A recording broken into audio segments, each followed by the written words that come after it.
Hey nerds, and welcome to CW's Flash, Theories and Conspiracies. I'm your host Brian from Good Nerd Bad Nerd. This week was, a great little season finale, mid-season finale. It wasn't as amazing and over the top as the two-parter that was the lead-in to Legends of Tomorrow, but it was still a nice little episode.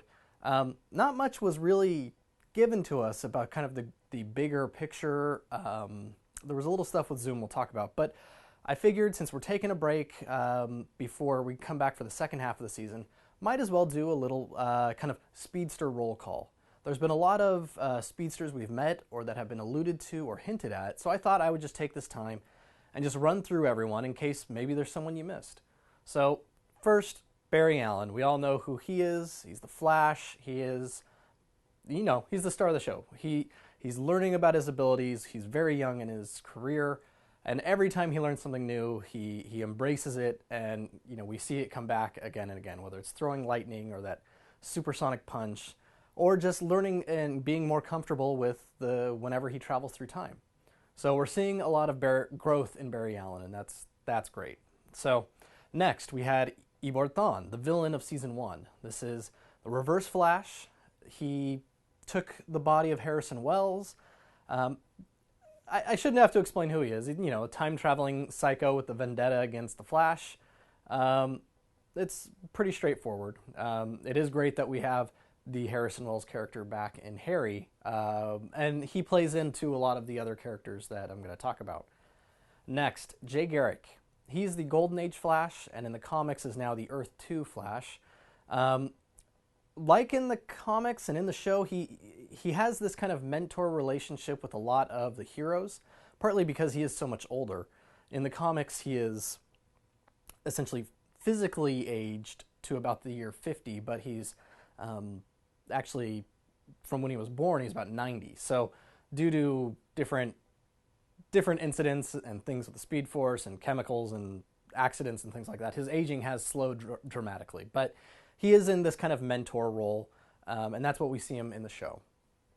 Next, we have the character of Jessie Wells. This is Harrison's daughter, who is being held captive by Zoom. She is a shout-out, and possibly, who knows what will happen later on, but the character of Jessie Quick in the comics.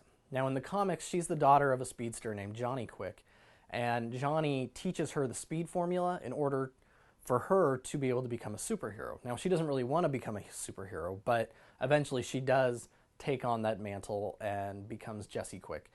Now, the parallels are pretty amazing, since on Earth 2, Harry is essentially responsible for all the metahumans and for Jay Garrick getting his Speed Force and potentially for Zoom. So it's very possible that Harry is going to somehow be responsible for Jessie getting the Speed Force ability.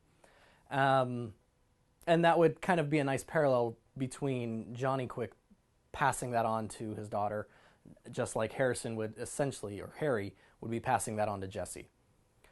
Next, Wally West. We finally met him this week. This was something that the episode did give us.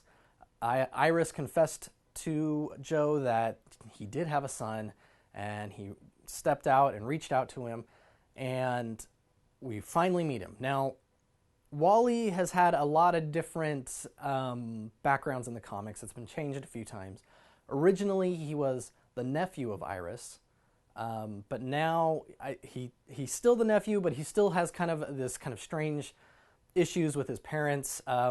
In the show, it isn't Joe who leaves; it's Francine who leaves. But in the comics, his dad is kind of in question.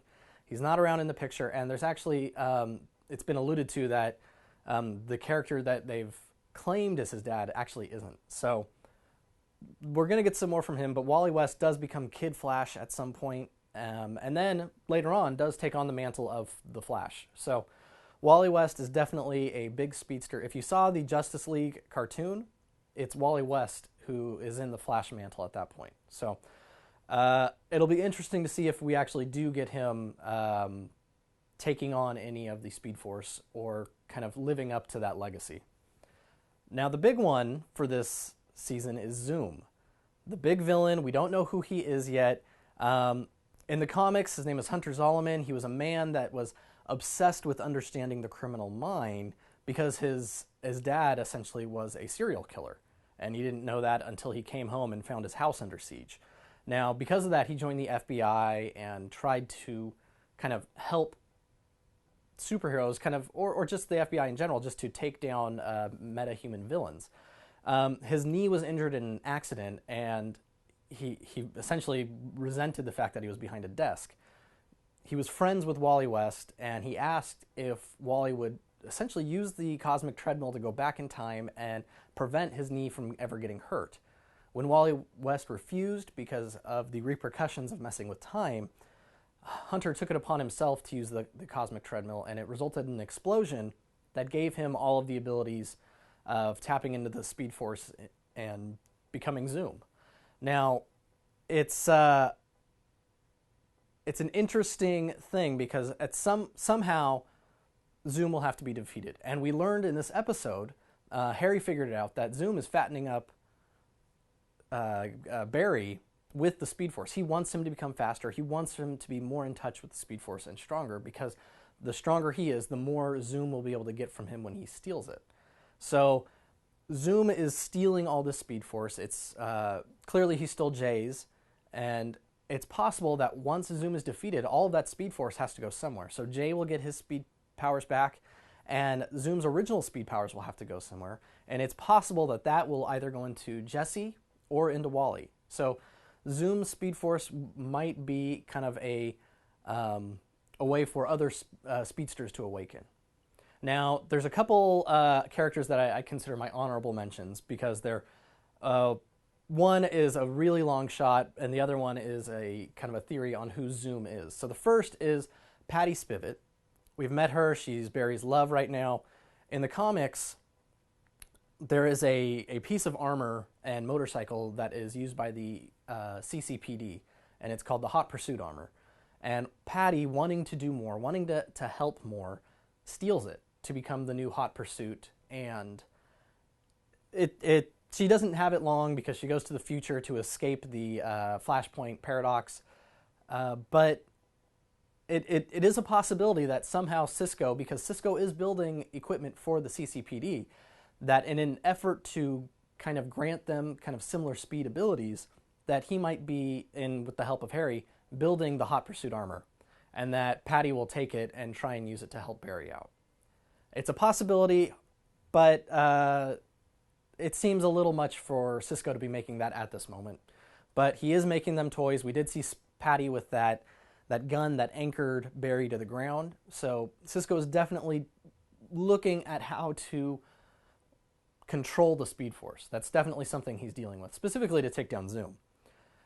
The last character is Eddie Thawne. So on Earth 1, he's dead. We had that whole grandfather paradox where he killed himself, and that killed Eobard Thawne. We don't know where he is on Earth 2, though. He hasn't popped up, and it's very possible he will. And it's possible that he is going to come out as the character Cobalt Blue. Cobalt Blue is he is a Thawne. In the comics, his name is Malcolm Thawne. He is a distant relative of Eobard Thawne, so you do have that nice parallel. But he has this blue flame talisman that gives him a bunch of abilities, including he can move at super speeds. And the way he does that is he steals the Speed Force from other speedsters. And if that doesn't sound a lot like Zoom, I don't know what does. So it's very possible, and this is my big theory, and I've talked about this before, and I know others have talked about this before, that Eddie Thawne on Earth 2 is actually Zoom, and it's this kind of combination of Zoom and Blue Cobalt, and that's the Zoom for the CW Flash. So those are all the speedsters I've seen on the show. I don't think there's any that we've missed, but what do you guys think of Season 2 so far? It's been a lot of fun. I love the Earth 2. I love that they have just kind of fully embraced the comic craziness. And really, I can't wait for the show to come back. Tell me what you guys thought. Who is your favorite speedster? And who do you want them to kind of really dive into more? And is there one you wish they would introduce that they haven't yet? So until next time, this has been Brian from Good Nerd, Bad Nerd, and this has been CW's Flash, Theories and Conspiracies.